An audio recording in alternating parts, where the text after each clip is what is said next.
Today is a bit of an update in part two to what was released yesterday in regards to my children not being allowed to be in my presence for a time sharing that was already scheduled over this past weekend. The mother saying that the kids were with them, but learning she's actually out of the country and she's got the kids stationed with some other people. So, called my kiddos again tonight, but I also filed a motion, an emergency motion with the courts to enforce parental rights. Now, I'm not asking for anything that isn't already in the Florida statute. This should be pretty easy, but I still have to prove that it's emergent, which I believe I did. I filed my motion today, and I also added the history, the criminal history of her parents, which I just learned about today because I've never searched in that county for them. And I looked, and I was like, oh my goodness, the dad has 29 cases open in this county, or excuse me, filed against him in this county, three more in another pretty close by, and then the mother has, or the grandmother has 21 of them. And just like, okay, here's proof that these people are also reckless and unsafe in their decision making. Grandma's got a felony charge back in '96. Like, what? So, nonetheless, I filed my motion, my emergency motion, saying, listen, mom is out of the country. I don't know if and when she's going to return. And she's over here pretending like she hasn't even gone anywhere. And I submitted all of the talking parents record. I submitted everything that I could to prove my case. At the end of the day, it's in God's hands. Position yourself, stand still, and see the salvation of the Lord who is with you. But you fight on your knees and then position yourself where God can give you the victory. I'm going to play parts of this video now to let you see what happens in real time when mom, my kid's mom, calls her mom, grandma, and tells them, crap, this just hit the fan. Cut off the iPad so dad can't talk to the kids anymore. Some of you don't believe me. Some of you are still going, well, maybe, I don't know. What did you do to deserve it? If you say stuff like that, you just already aligned yourself with an abusive or an abuser mindset. If it were flipped and it were the other way around, and we see a lady that's going through something like what I'm going through, and we say, oh, what did you do to deserve that? You must have made him mad. Like, no, we don't say stuff that's stupid. You see a lady with a bruised blackened eye and a beat up face and bruises after being in a relationship with a dude. We don't go, well, you must have done something to make him mad. No, that's idiotic. So I haven't cheated, don't cuss, don't drink, don't smoke, didn't beat her, don't none of that. All I did is say, hey, the truth is the truth. I'm not going to live that lifestyle with you now that that's your new lifestyle, and I'm still following Jesus. That, along with kicking her out of my apartment when I found out, or not letting her back in technically, because I never kicked her out. Just when she left, I said, hey, you can't come back in, because I found her stealing kids' clothes from my dresser. But let's play this video. I'm going to hop around a little bit just for the sake of time.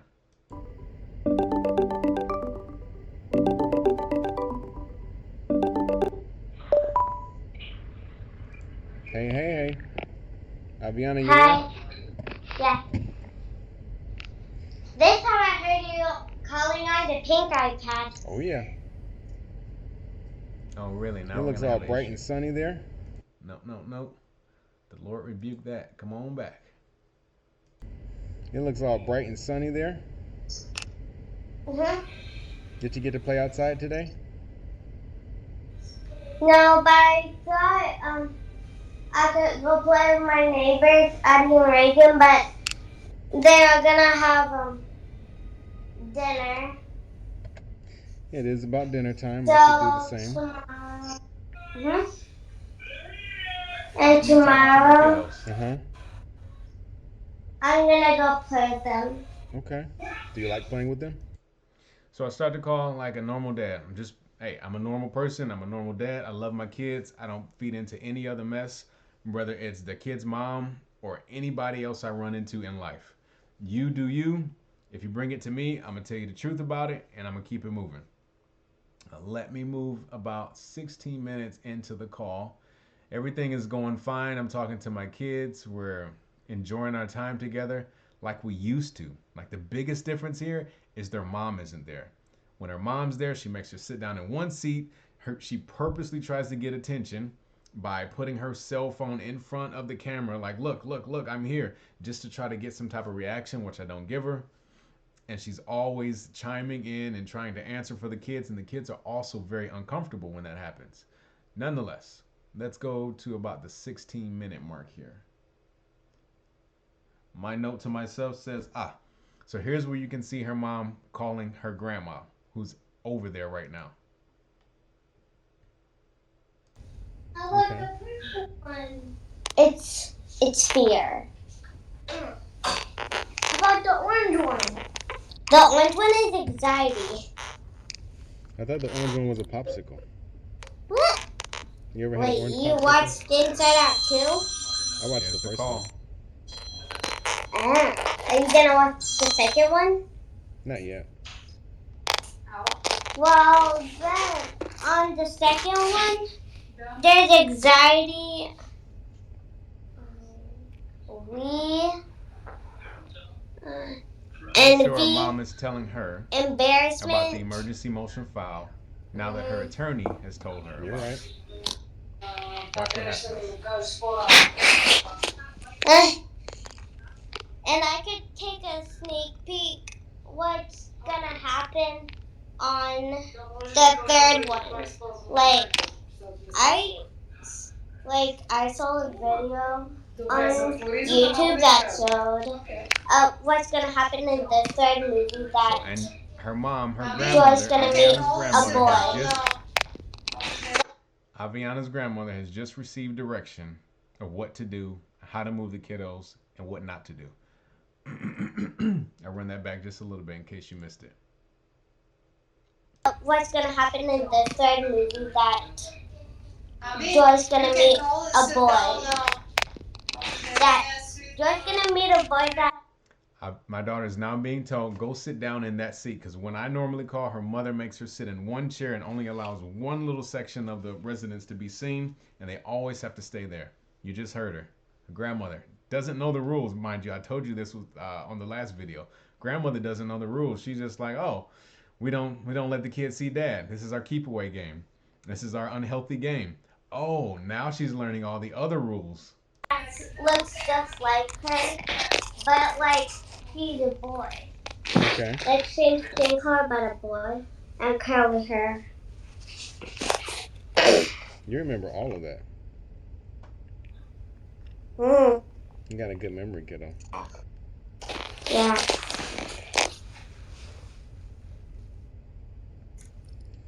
Envy is the little tiny one that couldn't even get on the thing. I don't know what it's called.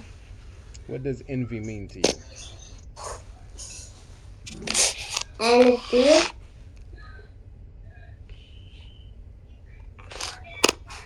Well, envy is whenever she sees something like that she likes, she she well she always had a star in her eye. Just having a normal, healthy conversation with my kiddos. My daughter is on the screen more than my son right now, but we make it work. I'm just asking her, what do you think about these things that you're learning about? You know, envy and sadness, whatever fear, just to get her own take in, validating who she is as a person. Like your thoughts matter, what you think matters, and I like to hear from you. That's something that I know she doesn't get from the other side because the other side never had that happen to them, from what I remember and what I've seen. In about 40 seconds here, we're going to see my son call my daughter over to the bedroom to show her something. And then you're going to see grandma get very uncomfortable and give them a directive to get out of there.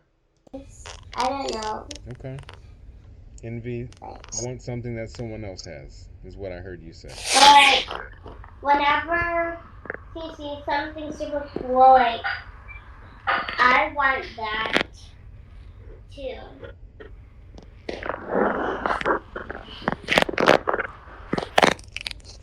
It's so pretty. Yeah, I understand. I just want to hear your definition of it. Um, You did good.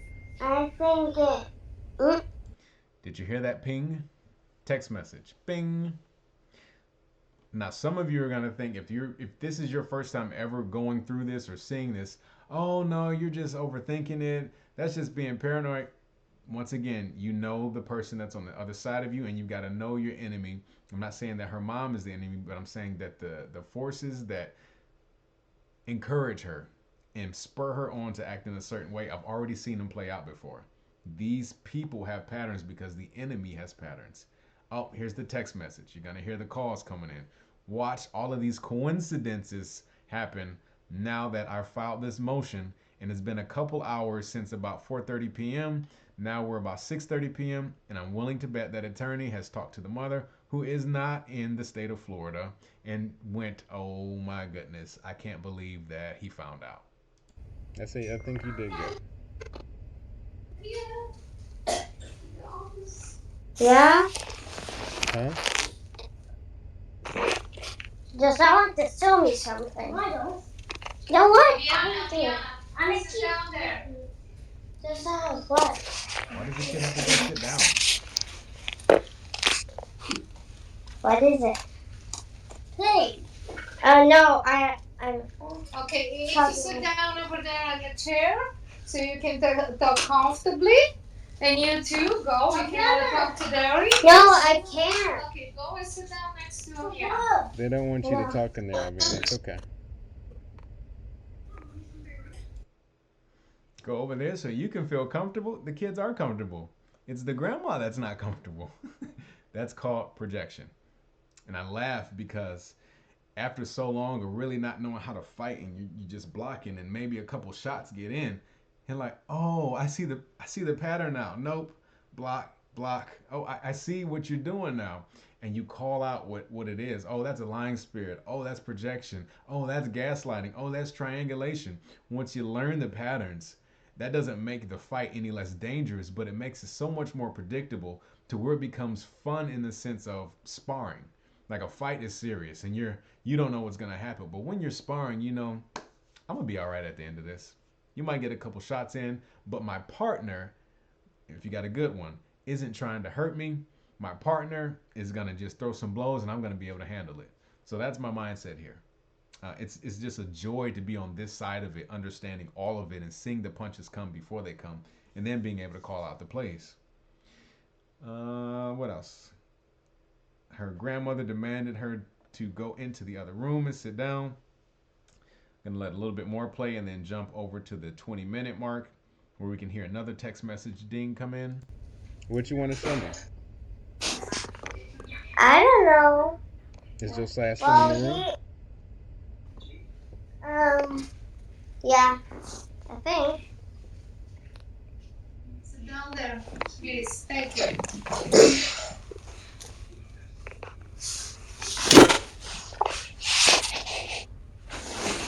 Okay, today. Look, they're Orbeez. They're what? If you could see. Orbeez. Orbeez?